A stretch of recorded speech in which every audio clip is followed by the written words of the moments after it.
ان گلیوں کے اندر، ان بازاروں، ان مکانوں کے اندر وہ کردار نظر آیا کرتا تھا جس کردار کو دیکھ کر اللہ اجڑی کھیتیوں کو آباد پانی کے ذریعے کر دیا کرتا تھا۔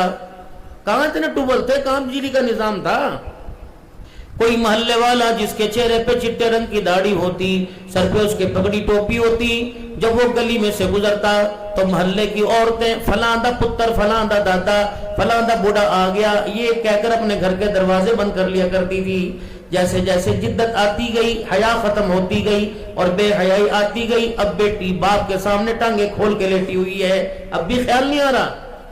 پہلے میرے محترم دوستوں بزرگوں کہاں الٹرا ساؤنڈ تھا، کہاں میرے عزیزوں مشینری تھی، اور کہاں نظریہ تھا بچے پیدا کرنے کے لیے آپریشن کروانے کا۔ انہی گھروں کے اندر، جن گھروں کے اندر تم کھیل کود کر مٹی کے برتن بنا بنا کر تم جوان ہوئے ہو، انہی کے گھروں کے اندر یہی حالت تھی۔ محترم دوستوں بزرگوں اللہ کی قسم، اس گھر کے اندر ایک دلہن بن کے آئی تھی، 9 مہینے تک گھر والوں کو ہی نہیں پتہ لگا تھا ہماری بھابھی ماں بننے والی ہے۔ گھر کے جوانوں کو پتہ نہیں ہوا کرتا تھا، جب ماں گڑ کی ڈلی، کھجور کا دانا یا تیل کیا کرتی تھی، جمولی صاحب سے چینی پڑوا لا، امی خیر ہے کہ تھوڑی دیر، اس وقت بھی ماں غیرت والی تھی کہ تھوڑی دیر بعد تجھے پتہ لگ جائے گا۔ جب ریری کی رونے کی آواز آیا کرتی تھی اس وقت پتہ لگتا تھا ہمارے گھر کے اندر کھیلنے والا مہمان آ گیا۔ لیکن اب حالات یہ ہیں، بندہ کمتے گیا اور بیوی میرے عزیزوں دیور کے سامنے اور دیور کے ساتھ موٹر سائیکل پر بیٹھ کر الٹرا ساؤنڈ کرانے جا رہی ہے۔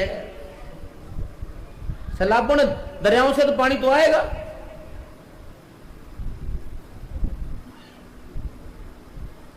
قرآن کریم کا سایہ کہتا ہے بے شرما تھوڑی سی شرم کر لے، تھوڑی سی اپنی اوقات میں رہ لے۔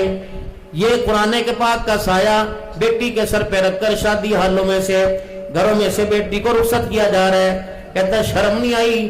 کل رات تو اپنی اسی بہن کی شادی میں کسی کی بہن کے ساتھ خود ٹھمکے لگا رہا تھا، آج کسی بہن کے اوپر قرآن کا سایہ لے کے جا رہا ہے۔ رب اکبر کی قسم یہ قرآن رحمت نہیں لے کے آئے گا بلکہ تیری بہن کے گھر کے اندر خدا کی پھٹکار لے کے آئے گا۔